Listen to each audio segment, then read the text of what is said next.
Meron yung mga sakit na uso kapag tag-init. At pag-usapan natin yan with Dr. Ray Salinel, isang infectious disease specialist. Walang karakaraka, talagang ipasok na agad natin si Dr. Ray Salinel. Doc Ray, magandang umaga. Good morning sa iyo. Kamusta na po, Doc Ray? Magandang umaga sa iyo, Sir Ramsey. Nagulat ako. Kala ko nagkamali ako ng station. So, ayun, pansamantalo muna akong malili kay Radyo Man Jenny. Kasi si Ma'am Jenny kasi nag-invite sa akin. Sabi ko, bakit biglang naging Ramsey? Sabi ko, Jenny yun ah. Sabi ko ganun.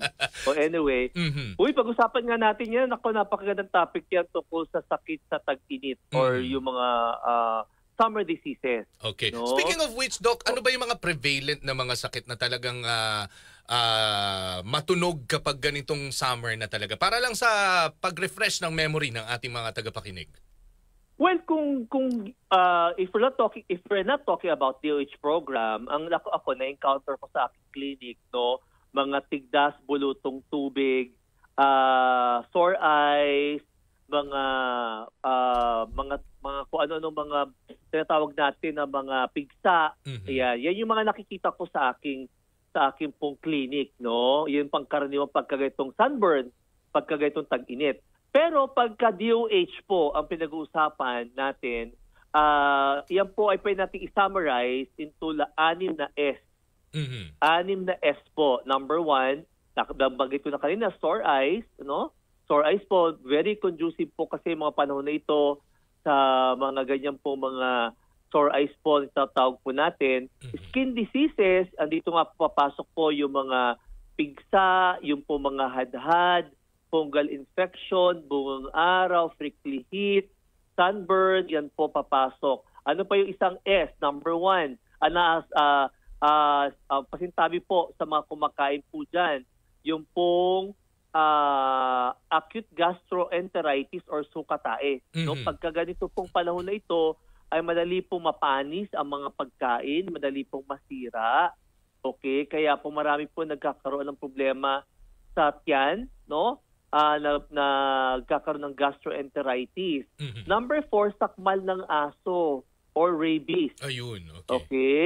Ang pinakapanglima po, yung stroke na alam po natin na heat stroke. Okay. No? Dahil nga po sa mainit po yung panahon, very prone po mga tao, especially po yung mga nasa labas, street sweeper, yung kapulisan po natin, mga MMDA po natin, yung mga liaison officers, yung mga ganyan po. Yung trabaho bang nasa labas, okay, sila yung very prone na magkaroon sa tawag natin heat stroke na tinatawag. So yan na yung 5 S, no? Sore eyes, sakit sa balat, okay, gastroenteritis o katae. Number 4 po, sakmal ng aso. Number 5 po, yung pong stroke. Okay. So ngayon, Doc, let's talk about each of ng mabilis one by one. Una nabanggit mo is sore eyes. Ano ho ba ang mga dapat nating gawin para maiwasan na hindi kumalat ang sore eyes? Kasi sabi nga nila, pag isa nagkaroon sa tahanan, for sure, lahat ito magkakanda hawa-hawa. Oo, kasi nga po, ang very common po talagang cause ng pamumula ng mata, yung sore eyes po, nagmumuta yung mata, nagluluha, mapulang-mapula po, virus. Okay. Followed by bacteria. So kung pusot ng pusot, hawak ng hawak sa mata, nakipagkamay, kung nahawakan po yung mga hotspot sa bahay, doorknob po sa CR, yung cellphone, yung telephone po, yung mga ganyan po, madali po maihawa sa loob ng tahanan. Okay, so ugaliin po na wag laging hawakan yung mata. Number 2, ugaliin po lagi maghugas ng kamay ng sabon at tubig. Kung wala pong ganon, pwede gumamit po ng 70% alcohol. Okay? At gawin pong linisin po lahat talaga, disinfect lahat po ng mga hotspot sa bahay, yung lagi pong nahahawakan, mga lamesa, doorknob, yung pong switch ng ilaw sa wherever part ng bahay, di ba? Ayan po, lagi nahahawakan yan Cellphone, telephone po, dapat po lagi po nililinisan ng alcohol para po matanggal po natin yung mga germs na yan. Yung po ang kinakailangan po natin gawin. Okay. Skin diseases. What do we do kapag tayo nakaramdam na ng pangangati? Ayan, depende. Kailangan makategorize or ma-examine ng doktor, ano ba to? Is this a fungal infection? Ito po ba ay allergies? Ito po ba ay epekto po ng bacteria? So iba-iba po ang gamutan doon. Okay? So importante po na magpa-check up tayo sa doktor para malaman po natin kung anong po klaseng gamot ang ibibigay po natin. Importante po yung pong early recognition, early treatment para hindi na po ito kumalat. What if ko yung pasyente pinag-usapan natin dito ay diabetiko, no, na hindi nakokontrol ang blood sugar, so magiging mahirap po ang paggaling o paggamot sa ganitong klase pong mga pasyente. Importante po ang body hygiene, no? Importante po yung body hygiene po, wag maghihiram ng mga damit, kinakailangan maligo po araw-araw para po naman maging presko tayo dahil nga mainit yung panahon eh. Yes. Ang tendency po kasi pag mainit yung panahon, 'di ba?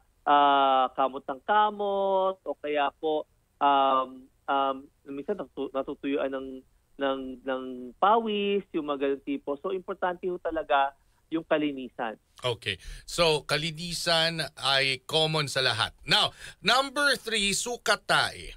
Ito gusto namin malaman. Ayan. Alam naman natin talaga, Dok, talaga madaling mapanis ang pagkain. Pero what do we do para maiwasan natin to? Well, parang ano yan eh. Mag-umpisa tayo from farm to the kitchen to the market. Opo. From the table. So, importante po, dapat siguro malinis po yung galing po sa palengke. Kailangan marunong tayong kumilatis po ng sariwang ingredient. Okay? Di katulad po yung mga double dead, yung po mga ilado, yung mga ganun tipo. So, importante po malinis po. Pagdating sa kitchen, importante po sana na magkakahiwalay po o magkakaiba po ang cutting board, no? Yung chopping board. Opo. Chopping board ng isda, ng chicken, ng baboy, ng baka. Kasi po, para maiwasan po natin cross-contamination. Okay? Kasi kung isa lang po ang cutting board or chopping board, tapos isa lang kutsilyo mo, hindi mo pa nalilinisan, madali pong lumipat yung mga sakit na meron doon sa isang ingredient. Okay? So, importante po sana, may sariling cutting board or chopping board ang baboy, iba po ang cutting board ng gulay, yung mga tipo po. Otherwise, wala kang choice kundi every time na maghihiwa ka, linis ka na lang linis. Opo. Nung chopping board. Okay? Tapos kailangan po malinis din po ang kutsilyo na gagamitin po.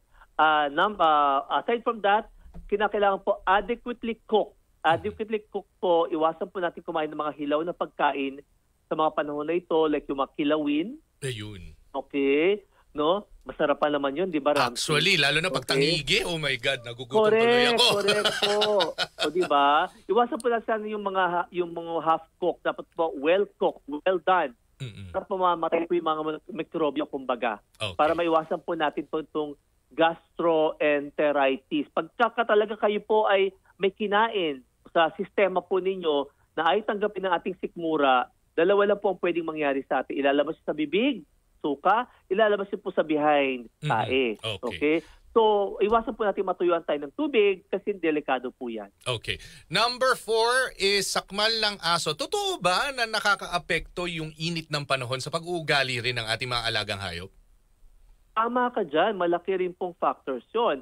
Number 2, very conducive po kasi yung pong proliferation ng mga virus na yan, yung pong rabies virus na yan, sa mga aso po, lalo na po yung walang bakuna. Opo. No? Lalo na po yung walang bakuna, yung aso. Kaya importante ko talaga, be a responsible pet owner.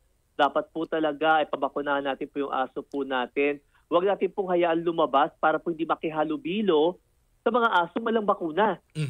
No? Yung mga ganun tipo po. At kung nakita nyo po na parang may kakaiba pong kinikilos, yung aso po ninyo might as well put in a cage and observe yung aso po ninyo. Yun nga, importante po, mabakunahan din po yung aso. At kung sakasakali pong at one point, nakagat kayo, na-scratch kayo, nakalmot po kayo, huwag kayong mag-atubiling pumunta po sa mga animal bite center po na malapit po sa inyong lugar. Okay. And lastly, stroke, heat stroke. Pag ako ay nakaranas or kung sino man tao nakaranas ng heat stroke, syempre, what is the first thing that you have to do pag kayo nakakaranas nito? Kung kayo po ay obese, kung kayo po ay diabetiko, kung kayo po may hypertension, kung kayo po kulang sa tubig, okay, kung kayo po ay may edad na po, Okay? Naku, importante po na ingatan po ninyo itong tinatawag na heat stroke po, yung tinatawag po natin. Ibig sabihin, yung mga nabanggit ko, Ramsey, ay mga risk factors, mga peligro. Sino-sino yung mga pwedeng madapuan ng heat stroke, no? Obese, hypertensive, diabetic patient, dehydrated po, elderly patient, extreme of ages, sobrang bata, sobrang matanda. Okay, yung mga immunocompromised po, yung may mga sakit, no? May mga asthma, COPD, yung may mga cancer, no? Ingat po kayo. Importante po na pag kayo po ay nakaranas po paglabas nyo ng bahay, kayo mamamalengke, nakaramdam kayo na parang nahihilo kayo, pinagpapawisan kayo ng malamig, para kayo namumutla, nanghihina po kayo, abay, maghanap na po kayo ng way para po tumabi ng konti sa malimlim na lugar at siguro magtawag na kayo ng kaibigan po ninyo or kamag-anak po ninyo. Importante po siguro sa panahon na to, lagi po kayo may pipit na maraming tubig. Napakalaki po nagagawa po ng maraming tubig po, inom kayo na maraming pong water. Sa mga diabetic patient natin at saka mga hypertensive, don't forget your medicine. Don't forget your medicine po. Kung maaari po, magsuot tayo ng mga medyo manipis naman po na kasuotan para po hindi masyadong mainit, hindi kayo pagpapawisan. Number 2, importante po na kung kinakailangan mag-sombrero, sambalilo, baseball cap, gumamit po kayo. Always make it a point na kung kayo po maglalakad ng malayo po, halap kayo na malilim na paglalakaran po, no? Para po, at kung sakasakali po makaranas po kayo ng heat cramps, no? Para bigla kayo namumulikat, para po kayo nanghihina, nahihilo po, bumibilis yung tibok ng ating puso, ganyan, naninilim yung paningin. Might as well, no? Tumabi na po kayo at tatawag na po kayo ng kamag-anak para po masaklolohan po kayo. Kasi hindi naman po kasi karakarakang stroke ka agad eh. Yes. Mag-umpisa muna yan sa mga initial stages. Yun ang mga heat exhaustion, heat fatigue, yung pumaga heat cramps bago dumiretso po sa heat stroke. Kaya po ingat-ingat po tayo. Okay. Now, Doc, how can we reach you kung may mga katanungan pa kami at nais namin magpakonsulta sa inyo? Ang inyo po lingkod ay chairman po dito sa Public Health Unit ng Bagong Ospital ng Maynila. Kasama ko po ngayon ang aking mga staff, si Dr. Estefan Natividad, yung aking pong si Patricia May, si Marjorie, si Jayan, si Michael at saka po si Annabel. Ito po yung mga staff po sa Public Health Unit po dito sa Hospital ng Maynila. Or you can call my secretary, si Divine, 0926-9737-646. Ang kliniko po ay nasa kanto po ng Buendia Corner FP Harrison, Balbidos Clinical Laboratory po. Yan ang aking clinic Monday to Saturday, 1 p.m. to 4 p.m. Doc, maraming salamat po sa inyong mga pagpapaalala sa ating mga tagapakinig. Mabuhay po kayo hanggang sa uulitin po. Thank you, Doc Ray. Saludo ako sa iyo, Ramsey. Thank you very much for this information. Ayan po si Dr. Ray Salinel Jr., ang infectious disease specialist. Kaya